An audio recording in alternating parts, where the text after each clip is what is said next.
Deep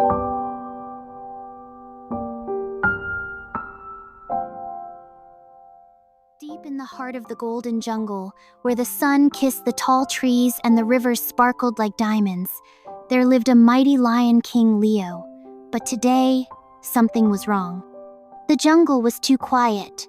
The birds had stopped singing, the monkeys were hiding, and King Leo? He stood on the highest rock, his golden mane flowing in the wind, eyes sharp as an eagle's. "Danger is near," whispered the wise old parrot. "Ooh, who is coming? What will happen? Stay with me to find out." Suddenly, roar! A dark shadow moved through the trees. It was Fang, the greedy leopard, with his sharp claws and sly grin. He wanted to take over the jungle. "This jungle belongs to me now, Leo.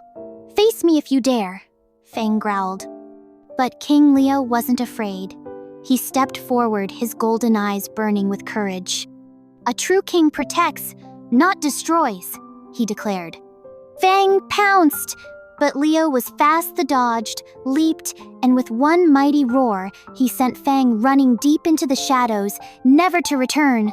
The animals danced, the birds sang, and King Leo, the true Lion King, stood proud. He knew being a king wasn't about power, it was about bravery, kindness, and protecting those who trust you. And that, my friends, is why King Leo will always be the heart of the jungle. Moral: true leaders don't fight for power, they fight for their people. Like and subscribe for more magical stories.